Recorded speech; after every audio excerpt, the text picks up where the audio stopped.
What's up, guys and gals? Welcome back to the Nerd Castle. Today in the world of indie games, we're going to be taking a look at what I think is one of the more unique RPGs on Steam today, made by a single guy.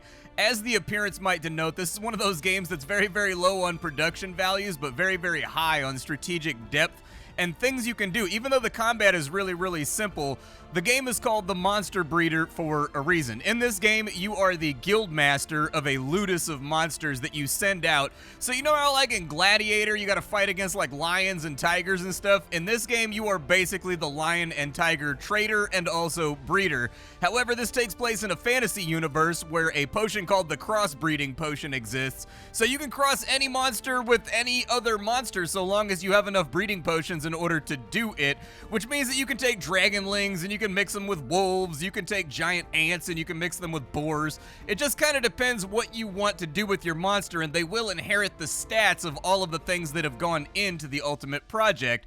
And this ultimately has the side effect of making the game really compelling while really being a game where mostly you navigate menus. You don't need to fight any battles in this game at all if you don't want to. You can just auto-battle everything.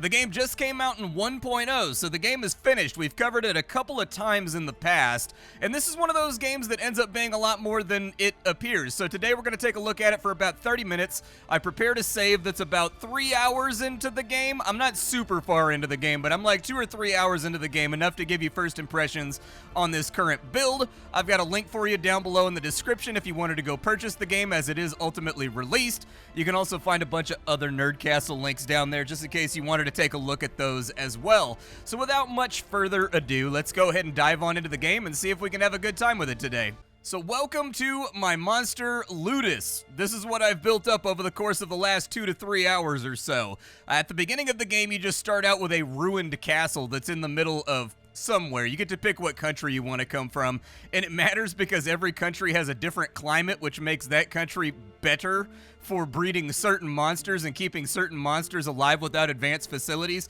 And so anyways, I started off on the map where you can basically breed just about everything. It's kind of like a Mediterranean climate where it gets kind of hot in the summer, gets kind of cold in the winter, but nothing that's going to exterminate your entire flock when you're in between battles. There's going to be a lot of menus in this video, and there's going to be a lot of explaining stuff, but it is a turn-based game. You have a game world. Inside that game world, you can do various activities that will pop up day by day. My character was a ex-mercenary, which means that I have manhunting as a skill. That means I can go out and get extra lethal fights if I want to in order to gather gear and human flesh that I can feed to my monsters. Yes, you could dissect a human being after you finish them off in this game and then feed them to your monsters. It makes them better at fighting humans. You can also do the same thing with other monsters that you kill off. But for right now, I've done all of my activities. So let's go ahead and start a new day real fast. We're going to get a deduction from our upkeep. But we've got ourselves a tournament down here that we can actually participate in, and I probably will do that later on in the day. Inside these various tabs, you're going to have all of your strange monsters, critters, and also gladiators that you've been training along the way. I've got a giant ant. I've also got a couple of hyenas. I've also got myself a large wolf right now, but I did need to actually breed these critters. I do have a crossbreed potion, and I've got a really, really good wolf and a somewhat good hyena right now, and I feel like if I crossbreed them, the inheritance on the things they're going to be good at might be pretty solid. So let's go ahead and breed some monsters real quick. We just drag them on in, just like so, but because these are from 2 separate species, it won't take unless I use this crossbreeding potion right here, but now it will. So this will be done in like 1 turn. We don't have to worry about it right this second. I think it should already be locked in. And then we've also got, this is my hatchery right here. You get baby animals inside of here. I don't have any baby animals right now, but maybe someday. I've also got my gladiators right now. I've got my character, so if my character dies, the game is over. All fights in this game are divided up into 2 separate types. You've got yourself lethal fights, and you've got non-lethal fights. Both of those fights can have a bunch of different modifiers on them, like one hand only, wearing only a helmet in your underpants, magic only, that kind of stuff.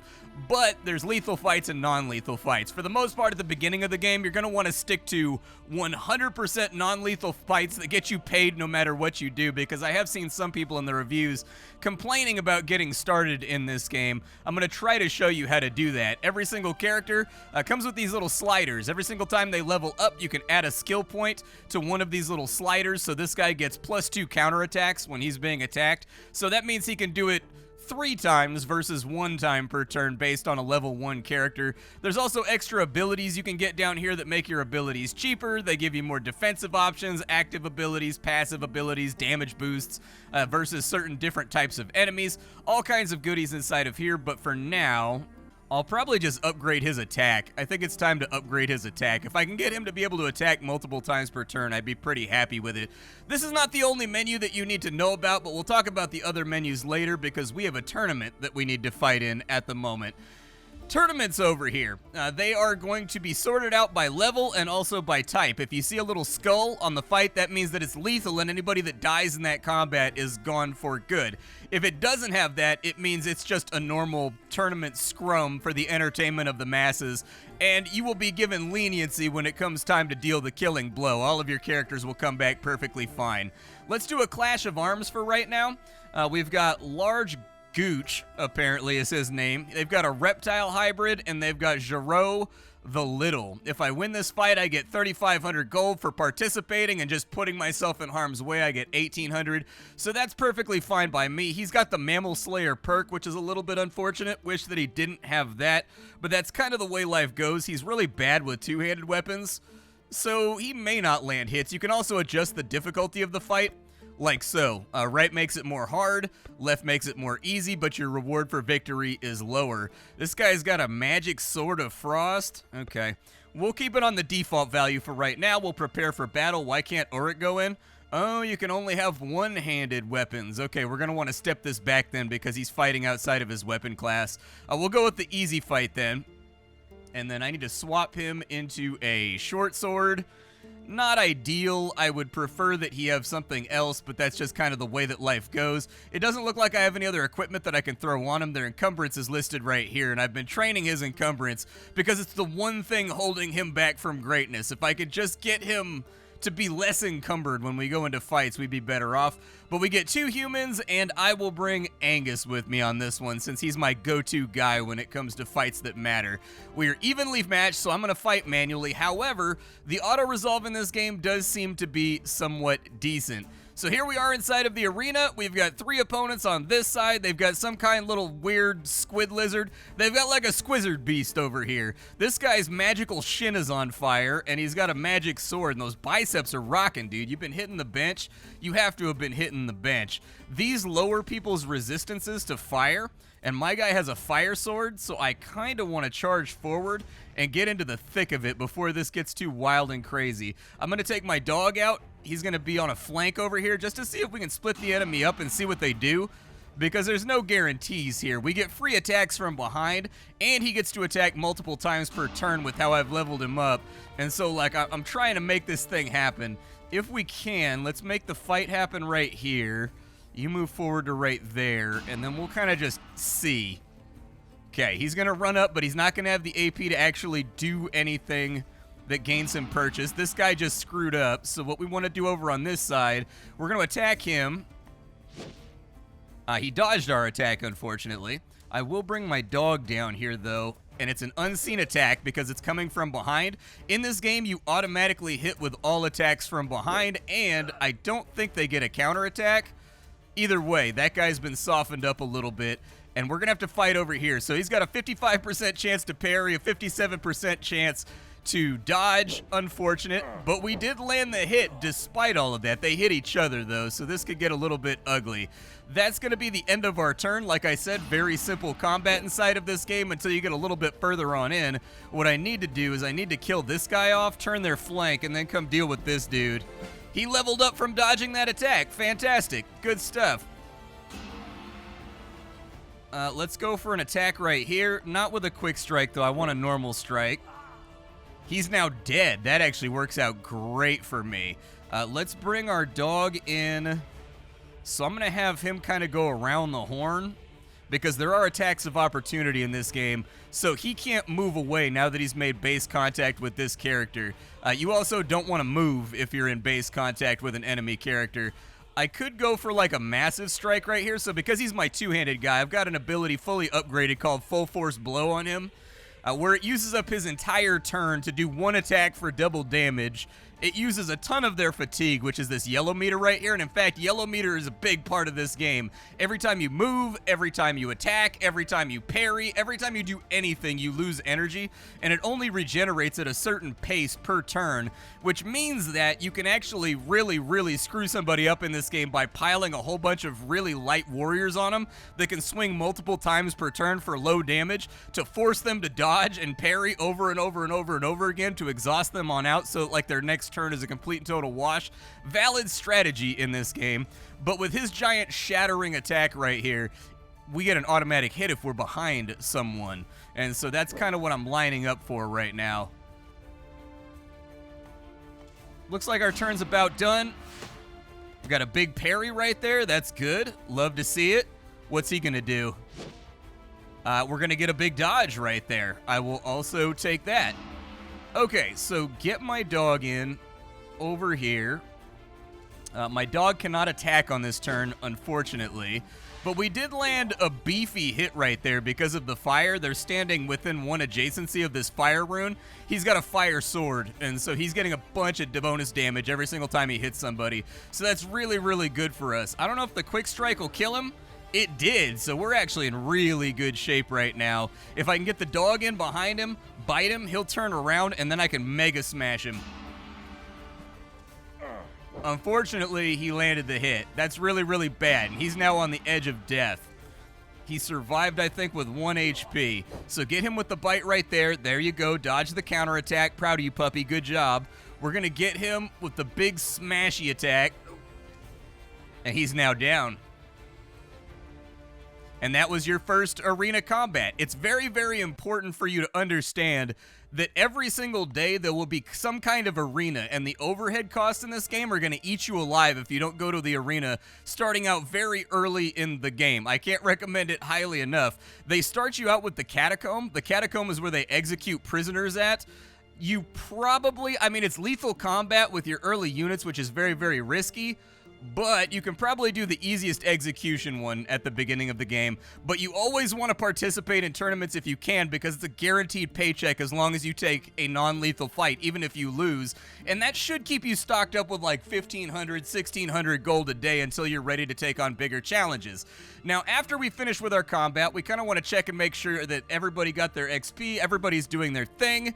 Let's check with our combatants over here. Giant Ulrich, actually, got himself a level up, which is nice. I'm going to give him his two-hander back. Unfortunately, dude, his burden is just awful. I'm working on it right now, though. Let's get him a level up, maybe. Let's upgrade his critical chance one more time, because that's going to give him flat stats, which are actually kind of hard to get. Every single human gladiator in this game has this green tab right here. Be careful that you don't miss it, because this is actually a very important tab. So each of these sliders down here are how this person is training over the course of the year, and you can see the yearly amounts that they're going to get to each of these skills over on this side. And so, for example, my character is not super great at one-handed parry. He's got 31 one-handed weapons because I'm kind of focusing on that right now. I value accuracy and guaranteed hits over everything, but he's also training some other little stuff. So he's getting a little bit of shield skill, a little bit of dodge skill, a little bit of one-handed parry, just this and that. On top of that, you can also train off people's fears with these things called runes, but I haven't done that yet. Basically, fears, if they're afraid of something, they'll lose AP. They have a chance to lose AP on their turn every turn that they're like within 2 spaces of something they're afraid of. And people will have lots of fears in this game. So he's super scared of insects, and he's super scared of the cold. Johan, scared of just about everything on like a 50-50. Really not built for this gladiator life, poor Johan. But make sure you're adjusting your sliders is my ultimate point. You want people, that's why I've got him working almost entirely on strength so that he can actually carry a lot more equipment. And in fact, I'll probably take this down so that we're focusing even more heavily on strength right now, because I just need him to get stronger. We need him to hit the weight bench. We got to do some flies. We got to bench it up, put that iron in the air so that we can be good inside the arena.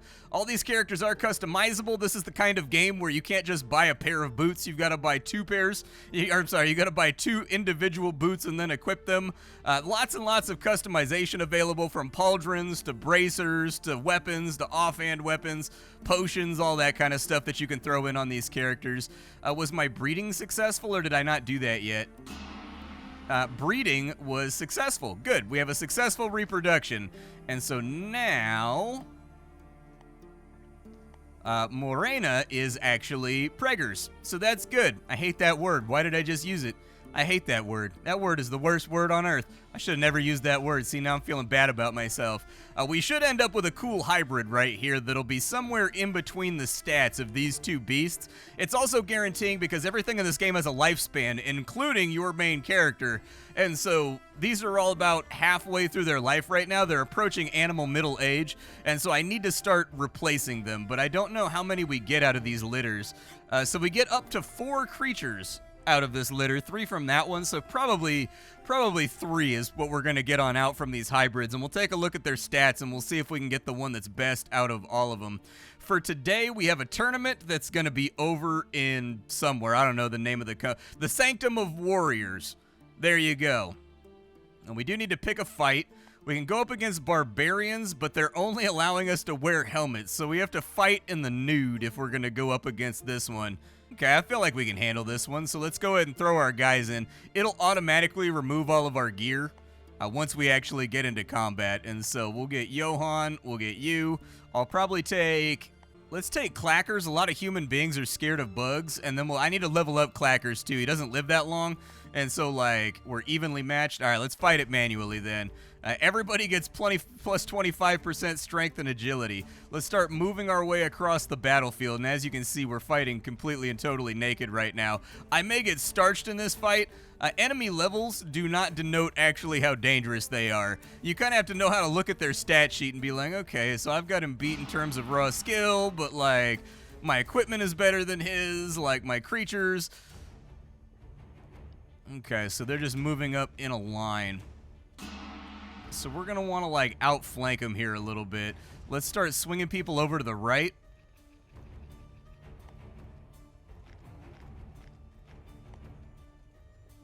And we sort of want to get them tripping if we can. I don't know if they'll get past this. I was going to try to get them tripping over the hole right there so that they all can't, like, get themselves arranged into combat, but I don't think I can actually close the gap quick enough. There are spikes and stuff in these pits, but I haven't seen any abilities that allow you to, like, push and pull enemies around yet, so I don't know exactly if that's going to become an available strategy later on if you wanted to get, like, your... Let's split our forces like so. And we'll fight them around this hole right here. I want their faster units to outrun their slower units if I can, so that there's one that's, like, way ahead that just takes a nasty opening turn. We're just going to wait right here. Let them get on in here. Okay, so they're setting up so that they get the first turn attack. You guys fall back. My strategy has failed. However, if I can keep them chasing over here, I can step up to here and I can smack him, but he's got a pretty good chance of dodging it. Let's pull back ever so slightly, and this might just turn into a line battle.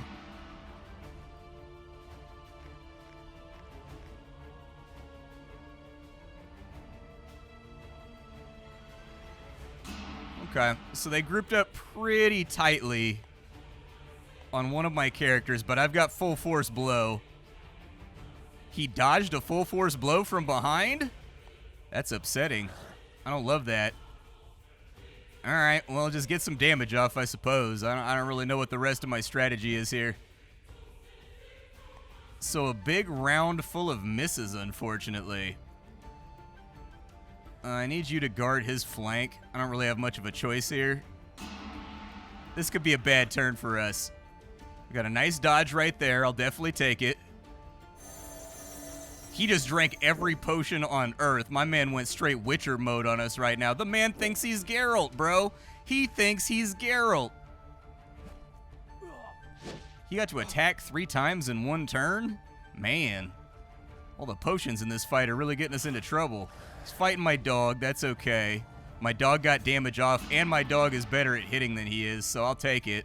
Let's go with a big hit right there. Very nice for the kill.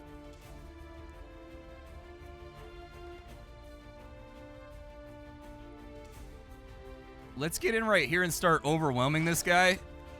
Like, even if he dodges, I want his energy level nice and low so that he can't really capitalize.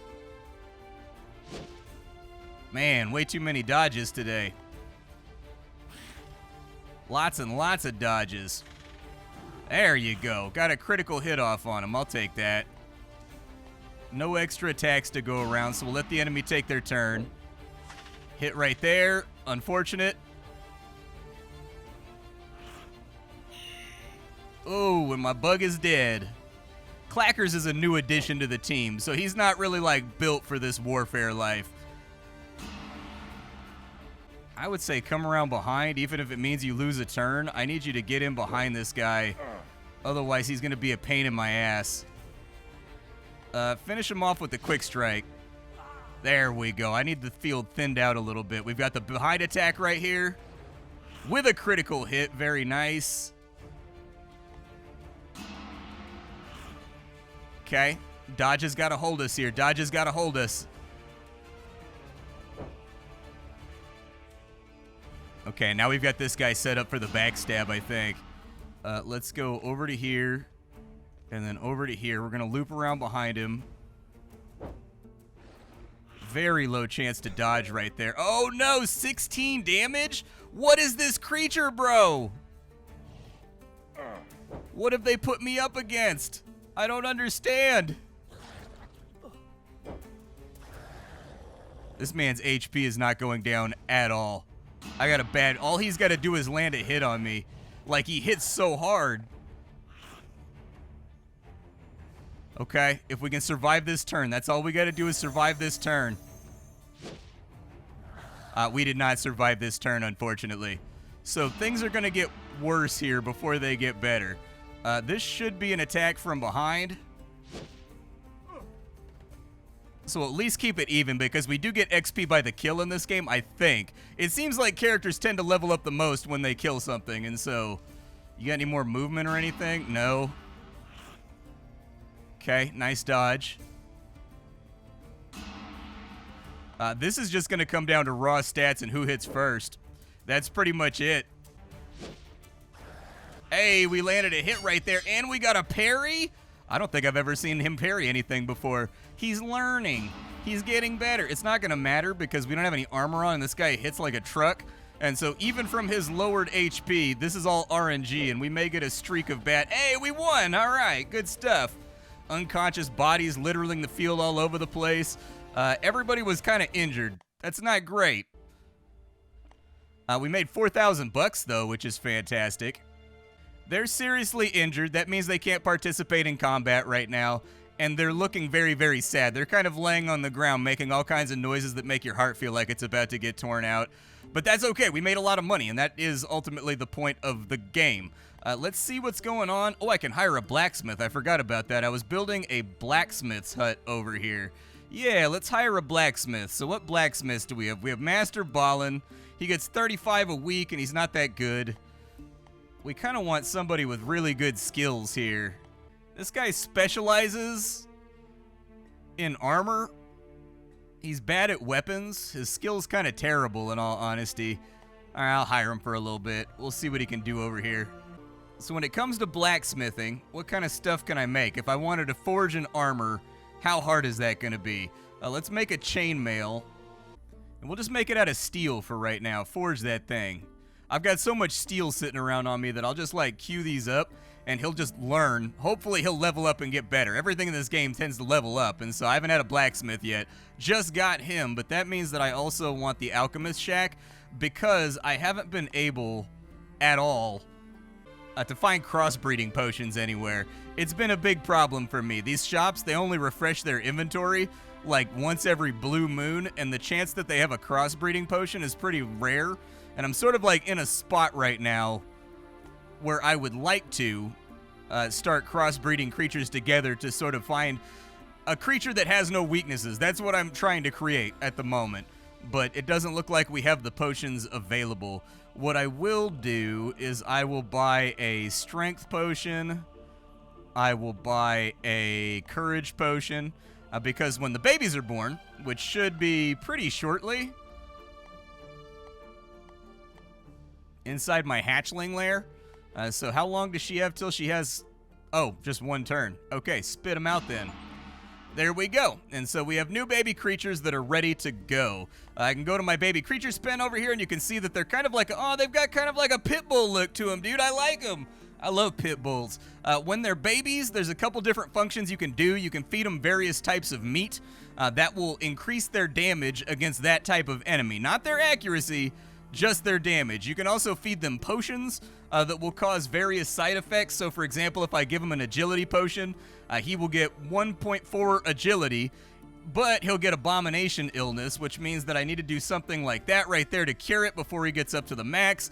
Then we feed him some human meat just to make him a little bit stronger against humans. He's getting 8% tameness per turn.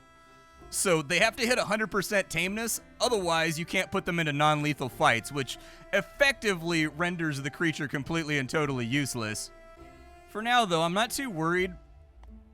Let's give him a 10% damage bonus versus mammals, because I am going to keep one or two of these. You can't inbreed in this game, by the way. You've got to kind of like pay attention to your lineages, but the game doesn't really give you any meaningful way to figure that out. I would recommend that they get like a little colored square on here that tells you their lineage, and then if the colored squares match up, you just can't breed them together without like inbreeding problems. That's what I would recommend anyway, or some kind of system with like lines that come off the side that connect them and make them into siblings or something like that, or like a little number over here. Just kind of depends. I will also keep, which one has the fur color that I like the best? I like the fur color on that one. I'm going based purely on aesthetics and vibes right now. We'll do that, and then I guess we'll just throw another human meat in there so that he has a 15% damage bonus versus humans. And then we'll probably sell off the other ones just to make some quick scratch.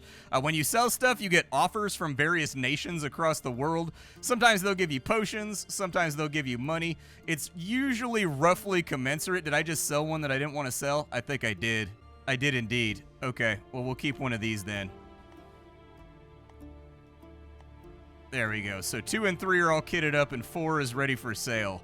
4, they'll give me a buckler, or they'll give me 200 bucks. I don't really need the bucklers, so I guess I'll take the 200 bucks just to get them on out of here, because every animal that you keep inside your pen is going to increase your upkeep. It's going to make it more expensive in your day-to-day operations, and so he's been training for a month. How much stronger has Auric gotten? Nice, dude. 4% more encumbrance. Hell yeah. He's at 81% right now. I'd like to get these guys into some real-ass armor, though.